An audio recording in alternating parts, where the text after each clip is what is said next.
There was a highway robber, a thief, very famous at his time. He was in love with one girl, and he had the habit of sneaking into her house some way and watching her, observing her for some time.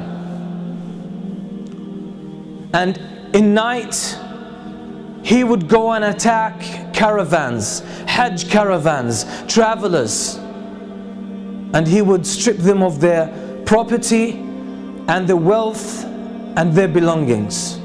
He was notorious to the extent that a lot of the caravans most of the time would change route to avoid that area.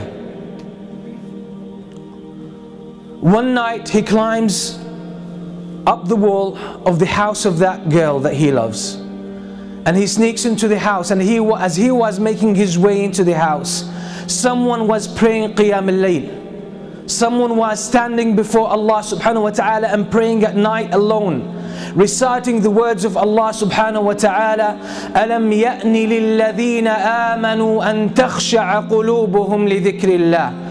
Hasn't the time come yet for the believers that their hearts pay heed and feel humility to the words of Allah? Hasn't that time come yet? And the words shook him and grabbed his heart, and he was moved deep inside. It hit a chord. He started thinking about these words, and he forgot the main reason why he came to this house. And the only response that was on his tongue, his spontaneous response, was Bala ya Rabbi qad an. Indeed, my Lord, the time has come.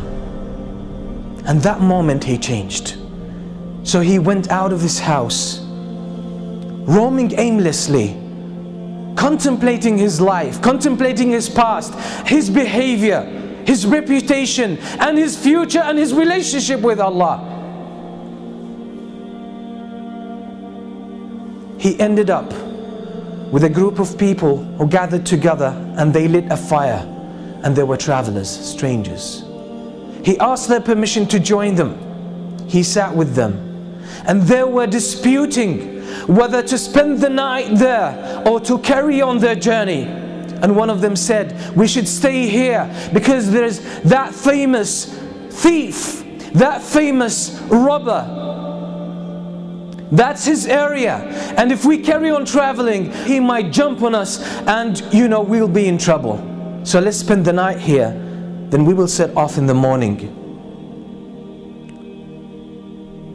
And the name they mentioned, the name of that thief, was this very person. It made him think to himself, what did I do that people fear me that much? What kind of curse I have become to humans, to humanity, that people don't even feel safe about their lives and about their property because of me. All of this made him question his life, question his way of life. And then he made the decision that I will change because it's my responsibility. It's not someone else's responsibility to change me and set me on the right course. It's my own initiative, and if I don't take it, it might never happen, and I will face the consequences on the day of judgment. And that's exactly what he did, and he became one of the famous scholars, one of the famous worshippers in the history of Islam, and that's Al-Fudayl ibn Iyad.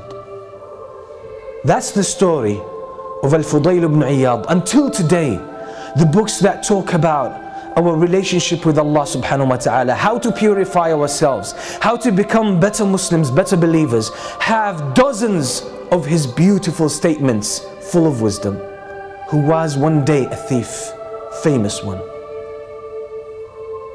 What does that tell us? Is that it's our responsibility to change. Life in general is about change. The whole story of life is a game of change. You will never be the same person next year. You'll be different. But the question is, which direction have you taken? That's what Imam Shafi'i used to say. There's no standstill in this world. There's no standstill in this life. You can't stay who you are. You're either moving forward or going backward. So if you are not keen about moving forward, you'll find yourself going backward. Because if you don't change yourself, Shaitan is working full time to change you. That's his vow. That's the goal of his life. He dedicated his whole life for you, just to destroy you, to make sure you end up in the hellfire. So if you don't counter that, his momentum will carry you, or you will get carried away, and he will take you in the direction he wants.